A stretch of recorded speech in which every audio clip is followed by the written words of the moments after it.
CBI এই মুহূর্তে তদন্ত করছে। আমি একটু জানতে চাইবো যে সিবিআই এর এই মোডাস অপারেন্ডিংটা কোন দিকে এগোচ্ছে আপনার কি? দেখুন দেখুন প্রথমত হচ্ছে যে যখন এই ধরনের তদন্ত হচ্ছে, এটা চারদিকে সংবাদ মাধ্যমে মানুষের মনে প্রশ্ন আসছে যে সিবিআই কি করলো, সিবিআই কেন এখনো গ্রেফতার করেনি। এটা আমাদের ভুলে গেলে চলবে না যে সরাসরি মাননীয় chief justice of India owner suo motu case হয়েছে এবং উনি এটাকে সুপ্রিম কোর্ট চিফ জাস্টিসের ডিভিশন বেঞ্চের আন্ডারে রেখেছে মনিটরিং এ। তো সিবিআই কিন্তু দায়বদ্ধ শুধুমাত্র supreme court chief justice division বেঞ্চের কাছে। তো তারা রিপোর্টটা সেখানে দেবে, যেটা ইনভেস্টিগেশনের যে স্ট্যাটাস রিপোর্ট, তো অবভিয়াসলি পাবলিক করবে না, কারণ কোনো কারণে যদি তারা প্রেস কনফারেন্স করে বা পাবলিকলি এটা বলে দেয় তাহলে সেটা কন্টেম্পট অফ কোর্ট হবে। এবং তারা দায়বদ্ধ শুধু সুপ্রিম কোর্টকে স্ট্যাটাস রিপোর্ট দেবে, যেটা গতকাল জমা করেছে। দুর্ভাগ্যজনকভাবে গতকাল সুপ্রিম কোর্টের হিয়ারিং হয়নি, 9 তারিখে আবার হবে। 9 তারিখে বোঝা যাবে যে কতটা কি প্রোগ্রেস হয়েছে। এটা গেল এক।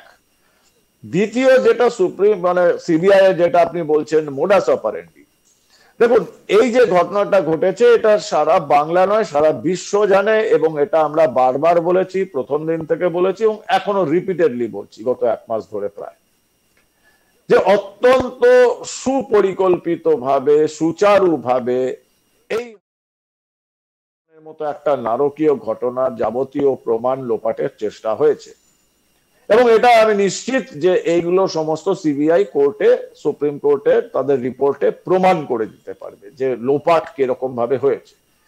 দেখুন যেরকম ভাবে ঘটনাটা আমাদের ভুলে গেলে চলবে না যে ঘটনা 4 দিন 5 দিন পরে সিবিআই কে হ্যান্ড ওভার করেছেন কলকাতা হাইকোর্টের মহামান্য চিফ জাস্টিসের আদেশ অনুসারে।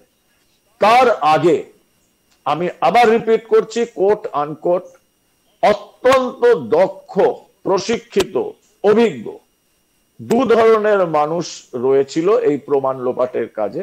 এক, যারা ফরেনসিক এক্সপার্ট, যারা খুব ভালো করে জানে বহু বছরের অভিজ্ঞতায় যে একটা হত্যা বা ধর্ষণের তদন্তে ফরেনসিকের কোথায় কোথায় গুরুত্বপূর্ণ জায়গাগুলো রয়েছে এবং সেই জায়গাগুলোকে তারা খুব সুন্দরভাবে লোপাট করার চেষ্টা করেছে। দ্বিতীয়, যেটা আরো ভয়ঙ্কর, সেটা পুলিশের বেশ কিছু লোক এর মধ্যে ইনভলভ, যারা খুব ভালো করে জানে যে ফরেনসিকের ইনভেস্টিগেশন, এভিডেন্সেস এবং পুলিশের ইনভেস্টিগেশন এই দুটো ইম্পর্টেন্ট জায়গা, যেটা যে কোনো অপরাধকে প্রমাণিত করবার জন্য খুব জরুরি, অত্যন্ত গুরুত্বপূর্ণ। সেই ইনভেস্টিগেশনের জায়গাগুলোকে তারা প্রমাণ লোপাটের চেষ্টা করেছে, যেটা বারবার বেরিয়ে এসেছে বিভিন্ন সময়। কারণ আপনি দেখেছেন যে এই যে ধরনের তদন্ত, যখন এগুলো ডাইরেক্ট এভিডেন্স পাওয়া খুব মুশকিল হয়। ডাইরেক্ট এভিডেন্স আমরা কাকে বলি? যে কোনো যেটা প্রত্যক্ষদর্শী, আই উইটনেস, তার সামনে ঘটনাটা ঘটেছে, অথবা বলা হয় যে যদি কোনো নির্যাতিতা, সেখানে তো সাক্ষী দেখে সেখানে নির্যাতিতার বয়ান, সেটাকেই চরম আলটিমেট এভিডেন্স কিন্তু হিসেবে মেনে এক্ষেত্রে নেওয়া সেটা হয়। পাওয়ার জায়গাটা নেই, কারণ যেহেতু সেখানে পাওয়া যায়নি। কারণ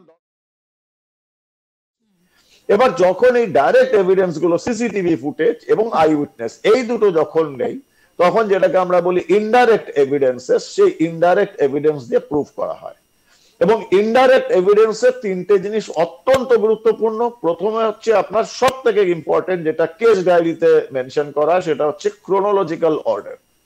আপনি যখন পুলিশের কাছে খবরটা আসে সেই মুহূর্ত থেকে, যে প্রথম আমি দেখেছি একটি ডেড বডি, এই যে টাইমটা মেনটেন করা হচ্ছে, ওইখান থেকে পুরো সারা দিনের ইনভেস্টিগেশনের ব্যাপার, প্রাইমা ফেসি যে বেসিক ইনভেস্টিগেশন সেগুলো, সেখান থেকে পোস্টমর্টম, যদি শবদাহ করা হলো অথবা বডি প্রিজার্ভ করা হলো, এই পুরো যে 24 ঘন্টার যে ক্রোনোলজিক্যাল অর্ডার সেটা।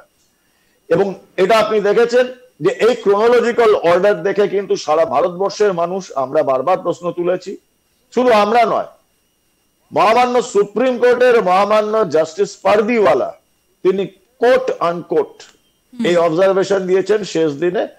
কপিল সিব্বলকে বলেছিলেন যে আমার 30 বছরের কর্মজীবনে আমি এই রকম ঘটনা দেখিনি। সিবিআই এই মুহূর্তে তদন্ত করছে। আমি একটু জানতে চাইবো যে সিবিআই এর এই মোডাস অপারেন্ডিংটা কোন দিকে এগোচ্ছে আপনার কি দেখুন দেখুন প্রথমত হচ্ছে যে যখন এই ধরনের তদন্ত হচ্ছে, এটা চারদিকে সংবাদ মাধ্যমে মানুষের মনে প্রশ্ন আসছে যে সিবিআই কি করলো, সিবিআই কেন এখনো গ্রেফতার করেনি। এটা আমাদের ভুলে গেলে চলবে না যে সরাসরি মাননীয় চিফ জাস্টিস অফ ইন্ডিয়া ওনার সুও মটো কেস হয়েছে এবং উনি এটাকে সুপ্রিম কোর্ট চিফ জাস্টিসের ডিভিশন বেঞ্চের আন্ডারে রেখেছে মনিটরিং এ। তো সিবিআই কিন্তু দায়বদ্ধ শুধুমাত্র supreme court chief justice division বেঞ্চের কাছে। তো তারা রিপোর্টটা সেখানে দেবে, যেটা ইনভেস্টিগেশনের যে স্ট্যাটাস রিপোর্ট, তো অবভিয়াসলি পাবলিক করবে না, কারণ কোনো কারণে যদি তারা প্রেস কনফারেন্স করে বা পাবলিকলি এটা বলে দেয় তাহলে সেটা কন্টেম্পট অফ কোর্ট হবে।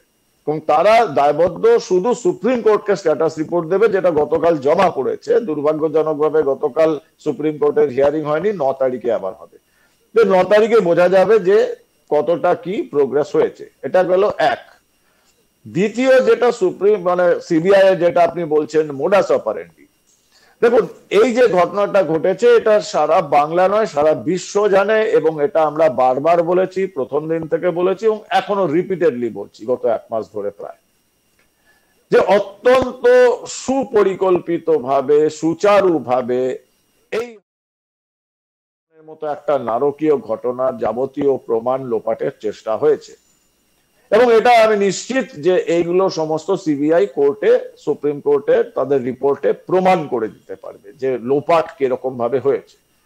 দেখুন যেরকম ভাবে ঘটনাটা আমাদের ভুলে গেলে চলবে না যে ঘটনা 4 দিন 5 দিন পরে সিবিআই কে হ্যান্ড ওভার করেছেন কলকাতা হাইকোর্টের মহামান্য চিফ জাস্টিসের আদেশ অনুসারে।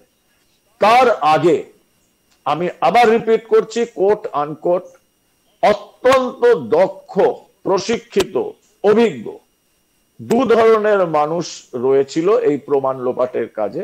এক, যারা ফরেনসিক এক্সপার্ট, যারা খুব ভালো করে জানে বহু বছরের অভিজ্ঞতায় যে একটা হত্যা বা ধর্ষণের তদন্তে ফরেনসিকের কোথায় কোথায় গুরুত্বপূর্ণ জায়গাগুলো রয়েছে এবং সেই জায়গাগুলোকে তারা খুব সুন্দরভাবে লোপাট করার চেষ্টা করেছে।